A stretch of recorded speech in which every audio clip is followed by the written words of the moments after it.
Brought to you by V-Guard, co-powered by Sensodyne and Vimal. ಬಾಯಲ್ಲಿ ಹೇಳಿ ಕೇಸರಿ. Associate sponsor Ultratech Cement.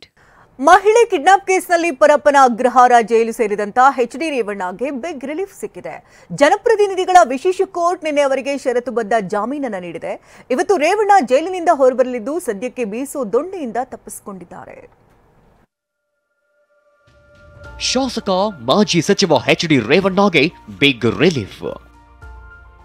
ಮಹಿಳೆಯ ಅಪಹರಣ ಕೇಸ್ನಲ್ಲಿ ಕೊನೆಗೂ ಜಾಮೀನು ಮಂಜೂರು. ಜನಪ್ರತಿನಿಧಿಗಳ ವಿಶೇಷ ನ್ಯಾಯಾಲಯದಿಂದ ರೇವಣ್ಣಗೆ ಬೇಲ್. ನಿದ್ದೆ ಮಾಯವಾಗಿತ್ತು, ಊಟ ಸೇರದ್ದಾಗಿತ್ತು, ಕ್ಷಣ ಕ್ಷಣಕ್ಕೂ ಆತಂಕ ಹೆಚ್ಚಾಗಿತ್ತು. ಇನ್ನೆಷ್ಟು ದಿನ ಈ ಸೆರೆವಾಸ ಅಂತ ಕಳೆದ 5 ದಿನಗಳಿಂದ ಪರಪ್ಪನ ಅಗ್ರಹಾರ ಜೈಲಲ್ಲಿ ಚಿಂತಾಕ್ರಾಂತವಾಗಿದ್ದ ಮಾಜಿ ಸಚಿವ ಎಚ್.ಡಿ. ರೇವಣ್ಣಗೆ ಕೊನೆಗೂ ಬಿಗ್ ರಿಲೀಫ್ ಸಿಕ್ಕಿದೆ. ಷರತ್ತುಬದ್ಧ ಜಾಮೀನು, ರೇವಣ್ಣಗೆ ಹಲವು ಕಂಡೀಷನ್. ಕೆಆರ್ ನಗರದ ಮಹಿಳೆ ಅಪಹರಣ ಪ್ರಕರಣದಲ್ಲಿ ರೇವಣ್ಣ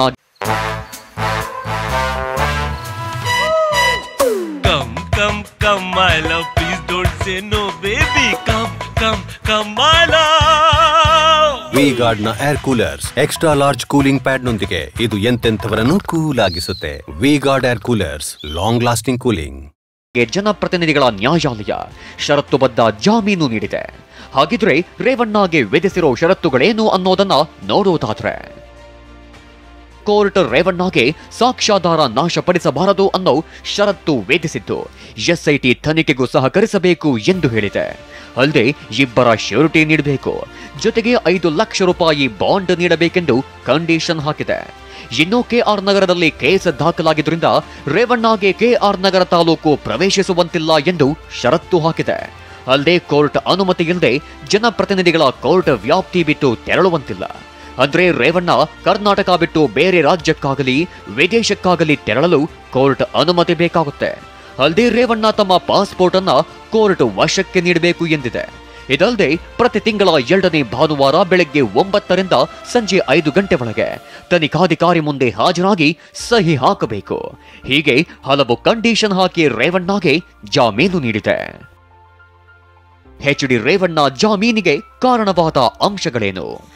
ಎಚ್.ಡಿ. ರೇವಣ್ಣಗೆ ಜಾಮೀನು ದೊರೆಯಲು ಪ್ರಮುಖವಾಗಿ 3 ಅಂಶಗಳು ಕಾರಣವಾದವು.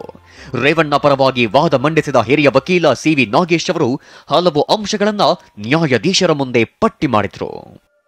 ರೇವಣ್ಣ ಮಹಿಳೆ ಅಪಹರಿಸಿರೋ ಬಗ್ಗೆ ಬಲವಾದ ಕಾರಣವಿರಬೇಕು. ಅಪಹರಿಸಿದ ಮಹಿಳೆಯನ್ನ ಒತ್ತೆಯಾಳಾಗಿ ಇಟ್ಟುಕೊಂಡಿಲ್ಲ. ಆಕೆಗೆ ಹಣಕ್ಕಾಗಿಯೋ ಆಭರಣಕ್ಕಾಗಿಯೋ ರೇವಣ್ಣ ಅಪಹರಿಸಿಲ್ಲ ಎಂದಿದ್ದಾರೆ. ಆಕೆಯ ಮೇಲೆ ಯಾವುದೇ ಹಲ್ಲೆ ಆಗಿಲ್ಲ. ಆಕೆಗೆ ಪ್ರಾಣ ಬೆದರಿಕೆಯನ್ನು ಒಡ್ಡಿಲ್ಲ. ರೇವಣ್ಣ ವಿರುದ್ಧ 364 ಕೇಸ್ ಹಾಕಿದ್ದೇ ತಪ್ಪು. ಜೀವಾವಧಿ ಪ್ರಕರಣಗಳಲ್ಲಿ ಜಾಮೀನು ನಿರಾಕರಿಸಲಾಗುತ್ತೆ. ರೇವಣ್ಣರ ಪ್ರಕರಣದಲ್ಲಿ ಜಾಮೀನು ನೀಡಲು ಅಡ್ಡಿ ಇಲ್ಲ ಎಂದು ವಾದ ಮಂಡಿಸಿದ್ರು. ಇದಕ್ಕೂ ಮುನ್ನ ಎಸ್ಐಟಿ ಪರ ಎಸ್ಪಿಪಿ ಜೈನಾ ಕೌತಾರಿ ಹಾಗೂ ಅಶೋಕ್ ನಾಯಕ್ ವಾದ ಮಂಡಿಸಿದ್ರು. ರೇವಣ್ಣ ಪುತ್ರ ಪ್ರಜ್ವಲ್ ತಲೆಮರೆಸಿಕೊಂಡಿದ್ದಾನೆ. ರೇವಣ್ಣಗೆ ಜಾಮೀನು ನೀಡಿದ್ರೆ ಸಾಕ್ಷ್ಯಾಧಾರ ನಾಶಪಡಿಸಬಹುದು. ಆರೋಪಿ ಪ್ರಭಾವಿ ಎಂಬ ಅಂಶವನ್ನು ಪರಿಗಣಿಸಬೇಕು. ಇದು ಕೇವಲ ಅಪಹರಿಸಿ ಆಕೆಗೆ ಬೆದರಿಕೆ ಹಾಕಿದ ಕೇಸಲ್ಲ. ಅಪಹರಣವಾದ ಮಹಿಳೆ ಅತ್ಯಾಚಾರದ ಸಂತ್ರಸ್ತೆಯಾಗಿದ್ದಾರೆ. ಮಹಿಳೆಯ ದೂರು ದಾಖಲಾಗಬಾರದೆಂದು ಅಪಹರಿಸಲಾಗಿತ್ತು. ಇತರೆ ಮಹಿಳೆಯರು ದೂರು ನೀಡದಂತೆ ತಡೆಯುವ ಯತ್ನವಿದು. ಜಾಮೀನು ನೀಡಿದ್ರೆ ನ್ಯಾಯದಾನದ ಹಾದಿಗೆ ತೊಡಕಾಗಬಹುದು ಎಂದು ವಾದಿಸಿದ್ರು. ಅಂತಿಮವಾಗಿ ವಾದ ಪ್ರತಿವಾದ ಆಲಿಸಿದ ನ್ಯಾಯಾಧೀಶರಾದ ಗಜಾನನ ಭಟ್ ಅವರು ಎಚ್.ಡಿ. ರೇವಣ್ಣಗೆ ಷರತ್ತುಬದ್ಧ ಜಾಮೀನು ಮಂಜೂರು ಮಾಡಿದ್ರು. ಇಂದು ಪರಪ್ಪನ ಅಗ್ರಹಾರ ಜೈಲಿಂದ ರೇವಣ್ಣ ರಿಲೀಸ್. ರೇವಣ್ಣಗೆ ನಿನ್ನೆ ಸಂಜೆ ಬಳಿಕ ಜಾಮೀನು ಮಂಜೂರಾಗಿದೆ. ಹೀಗಾಗಿ ನಿನ್ನೆ ಬಿಡುಗಡೆ ಭಾಗ್ಯ ಸಿಕ್ಕಿಲ್ಲ. 6 ದಿನ ಜೈಲಲ್ಲೇ ಕಳೆದಿರುವ ರೇವಣ್ಣ ಜಾಮೀನು ಮಂಜೂರು ಆದೇಶ ಸಲ್ಲಿಕೆ ಬಳಿಕ ಇಂದು ಬಿಡುಗಡೆ ಆಗಲಿದ್ದಾರೆ. ಇನ್ನು ಒಂದ್ ಕಡೆ ರೇವಣ್ಣಗೆ ಜಾಮೀನು ಸಿಕ್ಕಿದ್ರೆ, ಅದೇ ಕೆಆರ್ ನಗರದ ಕಿಡ್ನಾಪ್ ಕೇಸ್ನಲ್ಲಿ ಬಂಧನಕ್ಕೆ ಒಳಗಾಗಿದ್ದ 4ರನ್ನ ನ್ಯಾಯಾಂಗ ಬಂಧನಕ್ಕೆ ನೀಡಲಾಗಿದೆ.